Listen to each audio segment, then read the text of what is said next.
ಉನ್ನಾವೋ ಸಾಮೂಹಿಕ ಅತ್ಯಾಚಾರ ಪ್ರಕರಣದ ಸಂತ್ರಸ್ತೆ ಈಗ 25 ವರ್ಷದ ಯುವತಿ. ತನ್ನ ಮುಖ ಮುಚ್ಚಿಕೊಳ್ಳಲು ನಿರಾಕರಿಸುವ ಆಕೆ ಮುಖ ಮರೆ ಮಾಡೋದ್ರಿಂದ ಏನೂ ಬದಲಾಗೋದಿಲ್ಲ ಅಂತ ಹೇಳಿದ್ದಾರೆ. ನಾನು ತಂದೆಯನ್ನ ಕಳ್ಕೊಂಡೆ, ಮರ್ಯಾದೆ ಕಳ್ಕೊಂಡೆ, 8 ವರ್ಷಗಳಲ್ಲಿ 100ಕ್ಕೂ ಹೆಚ್ಚು ಬಾರಿ ನ್ಯಾಯಾಲಯಗಳಿಗೆ ಹಾಜರಾಗಿದ್ದೇನೆ ಅಂತ ಹೇಳಿದ್ದಾರೆ. ನಿಜಾಮುದ್ದೀನ್ ಪೂರ್ವದಲ್ಲಿರುವ ತನ್ನ ವಕೀಲರ ಕಚೇರಿಯಲ್ಲಿ ದಿ ಪ್ರಿಂಟ್ ಜೊತೆ ಮಾತಾಡಿದ ಅವರ ಮುಖದಲ್ಲಿ ಹೋರಾಟದ ದಣಿವು ಇದ್ರೂ ಮನಸ್ಸಿನ ದಿಟ್ಟತೆ ಸ್ಪಷ್ಟವಾಗಿತ್ತು. ಘೋರವನ್ನೇ ಕಂಡ ತನ್ನ ಬದುಕು ಇತರ ಲೈಂಗಿಕ ದೌರ್ಜನ್ಯ ಸಂತ್ರಸ್ತೆಯರ ಪರ ದನಿಯಾಗಬೇಕು ಎಂಬ ಸಂಕಲ್ಪ ಅವರಲ್ಲಿ ಮೂಡಿದೆ. ಕಾನೂನು ಅಧ್ಯಯನ ಈಗ ಅವರ ಮುಂದಿನ ಗುರಿಯಾಗಿದೆ.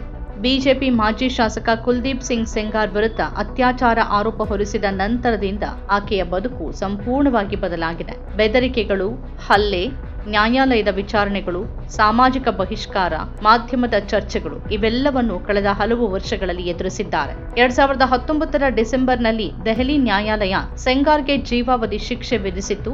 ಆದರೆ 2025ರ ಡಿಸೆಂಬರ್ 23ರಂದು ದೆಹಲಿ ಹೈಕೋರ್ಟ್ ಶಿಕ್ಷೆಯನ್ನು ತಾತ್ಕಾಲಿಕವಾಗಿ ಅಮಾನತುಗೊಳಿಸಿ ಷರತ್ತುಬದ್ಧ ಜಾಮೀನು ನೀಡಿದೆ. ಮೇಲ್ಮನವಿ ವಿಚಾರಣೆ ಮುಂದುವರೆದಿದೆ. ಆಕೆಯದ್ದೀಗ ಮನೆ ಮತ್ತು ಕೋರ್ಟ್ ನಡುವಿನ ಬದುಕು, ಅದೇ ಅವರ ದಿನಚರಿ. ಸಂತ್ರಸ್ತೆ ಈಗ 2 ಮಕ್ಕಳ ತಾಯಿ. 2019ರಲ್ಲಿ ಸುರಕ್ಷತಾ ಕಾರಣಗಳಿಂದ ಸಂತ್ರಸ್ತೆ ದೆಹಲಿಗೆ ಸ್ಥಳಾಂತರಗೊಂಡರು. ನೈಋತ್ಯ ದೆಹಲಿಯ ಘಿಟೋರ್ನಿಯಲ್ಲಿ ಸರ್ಕಾರ ಒದಗಿಸಿದ ಮನೆಯಲ್ಲಿ 2 ಮಕ್ಕಳೊಂದಿಗೆ ವಾಸ ಮಾಡ್ತಿದ್ದಾರೆ. ಕೇಂದ್ರ ಮೀಸಲು ಪೊಲೀಸ್ ಪಡೆ ಸಿಬ್ಬಂದಿ ಭದ್ರತೆ ಒದಗಿಸುತ್ತಿದ್ದಾರೆ. ವಿಚಾರಣೆಯ ದಿನ ಬೆಳಿಗ್ಗೆ 4 ಗಂಟೆಗೆ ಏಳುವ ಆಕೆ ಮನೆ ಕೆಲಸ ಮುಗಿಸಿ ನ್ಯಾಯಾಲಯಕ್ಕೆ ತೆರಳುತ್ತಾರೆ. ಕೆಲವೊಮ್ಮೆ ಹೈಕೋರ್ಟ್, ಕೆಲವೊಮ್ಮೆ ಸಾಕೇತ ನ್ಯಾಯಾಲಯ, ಮತ್ತೊಮ್ಮೆ ಸುಪ್ರೀಂ ಕೋರ್ಟ್ ಅಥವಾ ಸಿಬಿಐ ನ್ಯಾಯಾಲಯ. ಹೀಗೆ ತಿಂಗಳು ಪೂರ್ತಿ ವಿಚಾರಣೆಗಳಿಗಾಗಿ ಓಡಾಡುವುದೇ ಆಗತ್ತೆ. ವಿಚಾರಣೆ ಮುಂದೂಡಿದ ದಿನಗಳಲ್ಲಿ ನ್ಯಾಯಾಲಯದ ಆವರಣದಲ್ಲಿ ಮರದ ನೆರಳಿನಲ್ಲಿ ಕುಳಿತು ದಿನ ಕಳಿಬೇಕಾಗತ್ತೆ. ಮೊದಲು ಬೆದರಿಕೆ ಅಂತ ಅನಿಸ್ತಿತ್ತು, ಈಗಿದು ದಿನಚರಿ. ನಾನು ಹೆದರೋಕೆ ಇಲ್ಲಿಲ್ಲ, ಹೋರಾಡೋಕೆ ಇಲ್ಲಿದ್ದೇನೆ ಅಂತ ಅವರು ಹೇಳ್ತಾರೆ. 2022ರಲ್ಲಿ ಇಂಟರ್ಮೀಡಿಯೇಟ್ ಅಂದ್ರೆ PUC ಪರೀಕ್ಷೆಯಲ್ಲಿ 89% ಅಂಕ ಗಳಿಸಿದ ಅವರು ಬಳಿಕ ದೆಹಲಿ ವಿಶ್ವವಿದ್ಯಾನಿಲಯದ ಸ್ಕೂಲ್ ಆಫ್ ಲರ್ನಿಂಗ್ನಲ್ಲಿ BA ಕೋರ್ಸ್ಗೆ ಸೇರಿದ್ದಾರೆ. ಇತಿಹಾಸ, ಸಾಹಿತ್ಯ, ಪರಿಸರ ವಿಜ್ಞಾನ ಮತ್ತು ಅರ್ಥಶಾಸ್ತ್ರ ಓದ್ತಿದ್ದಾರೆ. ಪಾಠಗಳು ಅರ್ಥವಾಗದೇ ಇದ್ರೆ ಯೂಟ್ಯೂಬ್ ಟ್ಯುಟೋರಿಯಲ್ಗಳ ಸಹಾಯ ಪಡಿತಾರೆ. ನಾನು 18 ವರ್ಷದವಳಿದ್ದಾಗ ಇದನ್ನೆಲ್ಲ ಕಲಿಬೇಕಾಗಿತ್ತು. ಆ ಘಟನೆಯಿಂದಾಗಿ ನನಗೆ ಅದು ಸಾಧ್ಯವಾಗಲಿಲ್ಲ. ಆದರೆ ಈಗಲೂ ತಡವಾಗಿಲ್ಲ ಅಂತ ಅನ್ಸತ್ತೆ ಅಂತ ಆ ಸಂತ್ರಸ್ತೆ ಹೇಳ್ತಾರೆ.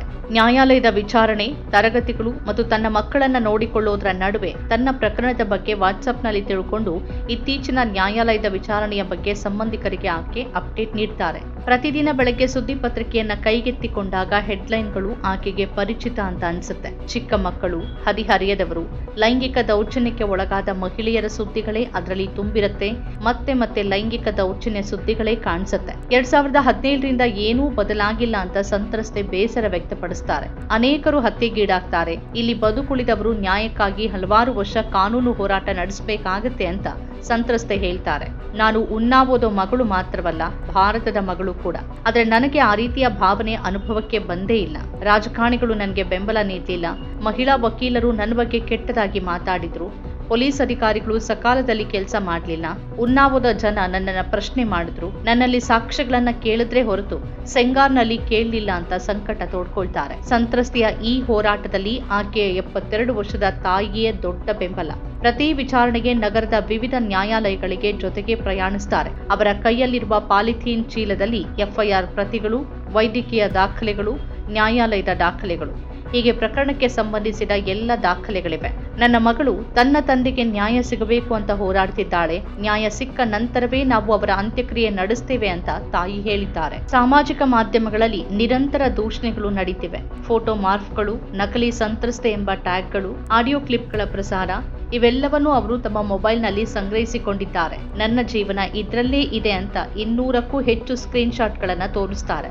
2019ರಲ್ಲಿ ಸಂತ್ರಸ್ತೆ ಆಕೆಯ ವಕೀಲ ಮತ್ತು ಬಂಧುಗಳು ಪ್ರಯಾಣಿಸುತ್ತಿದ್ದ ಕಾರಿಗೆ ಟ್ರಕ್ ಡಿಕ್ಕಿ ಹೊಡೆದ ಪ್ರಕರಣದಲ್ಲೂ 2 ಸಂಬಂಧಿಕರು ಸಾವಿಗೀಡಾಗಿದ್ರು. ಆ ಘಟನೆ ಆಕೆಗೆ ಮತ್ತೊಂದು ಆಘಾತವಾಗಿ ಉಳಿದಿದೆ. ಆದರೂ ಹೋರಾಟದಿಂದ ಹಿಂದಕ್ಕೆ ಸರಿಯುವ ಪ್ರಶ್ನೆನೇ ಇಲ್ಲ. ನನ್ನ ಜೀವನದ ಮುಂದಿನ ಅಧ್ಯಾಯವನ್ನ ನಾನು ಸ್ವತಃ ಬರಿತೀನಿ ಅನ್ನೋದು ಅವರ ಗಟ್ಟಿ ನಿಲುವು. ಲೈಂಗಿಕ ದೌರ್ಜನ್ಯ ಪೀಡಿತರ ಪರ ಕಾನೂನು ಹೋರಾಟ ನಡೆಸುವ ವಕೀಲೆಯಾಗುವ ಕನಸಿನೊಂದಿಗೆ ಸಂತ್ರಸ್ತೆ ತಮ್ಮ ಬದುಕನ್ನ ಪುನರ್ ನಿರ್ಮಿಸ್ತಾ ಇದ್ದಾರೆ. ನ್ಯಾಯಾಲಯದ ಕೊಠಡಿಗಳಲ್ಲಿ ಆರಂಭವಾದ ಹೋರಾಟ ಈಗ ಸಮಾಜದ ಮನಸ್ಸುಗಳನ್ನು ಬದಲಾಯಿಸುವ ದಿಕ್ಕಿನಲ್ಲಿ ಸಾಗುತ್ತಿದೆ.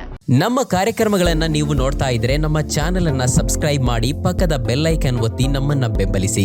ಹಾಗೆ ನಮ್ಮ ಕಾರ್ಯಕ್ರಮಗಳನ್ನ ಲೈಕ್ ಮಾಡಿ, ಕಮೆಂಟ್ ಮಾಡಿ, ಅದನ್ನ ಬೇರೆಯವರಿಗೂ ವಾಟ್ಸಾಪ್ ಮೂಲಕ ಶೇರ್ ಮಾಡಿ. ನೀವು ಹೀಗೆ ಮಾಡಿದಾಗ ನಮ್ಮ ಚಾನೆಲ್ ಇನ್ನಷ್ಟು ಮತ್ತಷ್ಟು ಜನರಿಗೆ ತಲುಪಲು ನೀವು ನಮ್ಮೊಂದಿಗೆ ಸಹಕರಿಸಿದ ಹಾಗಾಗುತ್ತೆ. ಇದು ನೀವು ಯಾವುದೇ ಖರ್ಚಿಲ್ಲದೆ ಕೆಲವೇ ಸೆಕೆಂಡುಗಳಲ್ಲಿ ನೀಡಬಹುದಾದ ಸಹಕಾರ.